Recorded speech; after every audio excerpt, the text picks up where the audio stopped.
समीकरण भी समझा देते हैं। देखिए ग्राफिक्स के जरिए आपको दिखा देते हैं कि कितने प्रतिशत कितने वोटर्स हैं। दलित 17% वोटर्स हैं, ब्राह्मण वोटर्स की संख्या 10% है, वहीं वैश्य वोटर्स 8% हैं और गुर्जर वोटर्स 3% हैं। ये आपको पूरा दिल्ली का समीकरण समझा देते हैं।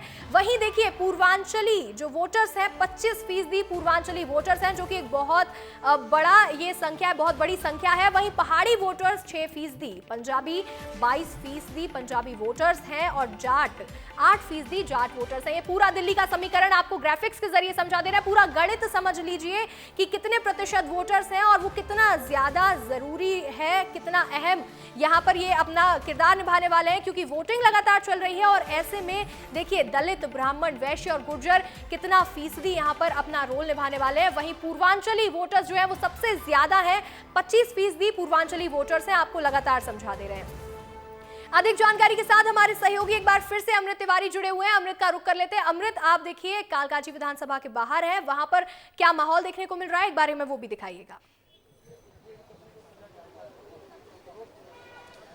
जी, मैं दिखाना चाहूँगा, मैं अपने कैमरा पर्सन से कहूँगा कि ये बूथ संख्या 4 है, जहाँ पे अभी जो है कुछ देर पहले आतिशी दिल्ली के मुख्यमंत्री वो वोट करने पहुँची थी।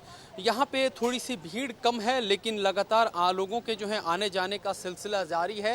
ये एक तरह से कहा जाए हाई प्रोफाइल सीट होने के साथ साथ एक तरह से पॉश इलाका भी है, जहाँ पे लोग जो है आ रहे हैं और अब वोट दे करके जा रहे हैं। सुबह 7 बजे भी इक्का दुक्का लोग पहुँचे थे, लेकिन धीरे धीरे कहा जाए कि देखिए जिस तरह से लोग जा रहे हैं, ये क्रम जो है वो आने का जारी है। तमाम जितने भी सिक्योरिटी मेजर्स हैं वो अपनाए जा रहे हैं, जैसे कि ये एक सामने ये पट्टा डाल के जा रही थी महिला, इनका पट्टा यहाँ उतरवा दिया गया है और ये फिर जो है ये इनको जो है मिलेगी।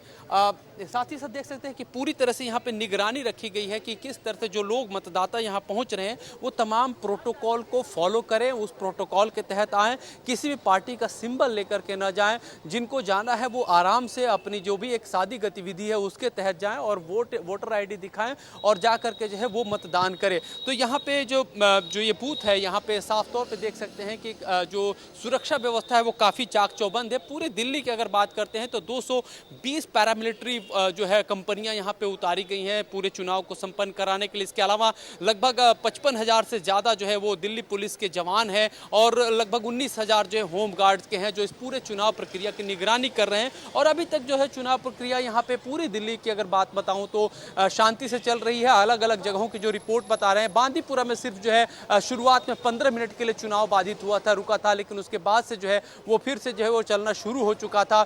थोड़ी बहुत शिकायतें इधर उधर आई थी, जिसमें से जैसे ओखला सीट पे थी जहां पे अमानतुल्लाह खां को लेकर के जो है विवाद पनपा, उनके खिलाफ FIR दर्ज कराई गई। तो लेकिन बाकी जगहों पे जो है दिल्ली की जनता जो है वो आराम से अब धीरे धीरे घरों के बाहर निकल रही है और वो जो है वो वोट डाल रही है। और जो कि एक बड़ी बात यह है कि जो लोग जो है खासतौर पे जो आ रहे हैं, उनसे जो पहले भी हमारी ऑफ द रिकॉर्ड भी बात हुई, पिछले बुलेटिन में जब हम बात कर रहे थे कैमरे पे, तो लोगों ने यही कहा कि उनके लिए जो मुद्दा है वो दिल्ली की विकास को लेकर के है, जो सही तरीके से जो काम करेगा उसके लिए वो वोट करेंगे। भाई साहब एक मिनट थोड़ा सा बताइए कि आप वोट दे दिया आपने? मेरा तो नहीं है, मेरे वाइफ का था यहाँ पे। अच्छा, आपने वोट कर दिया। वोट में मुद्दा क्या रहा, आप लोगों ने क्या सोच के वोट किया है?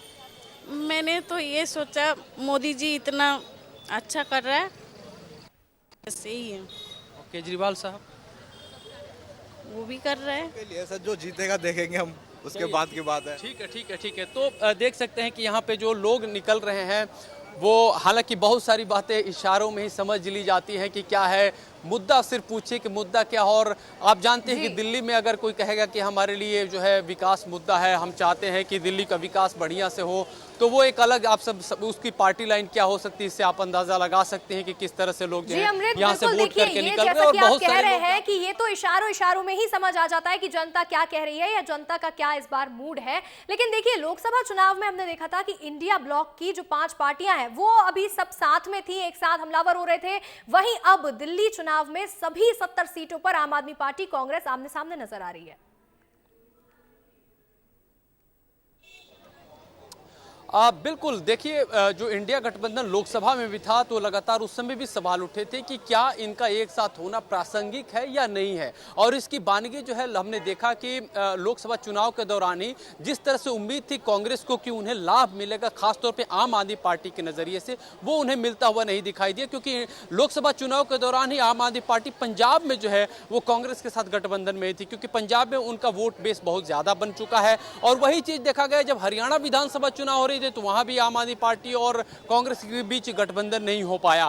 तो अब ये साफ था, उसके बाद ही देखेंगे कि बहुत सारी बयानबाजियां भी शुरू हो चुकी थी।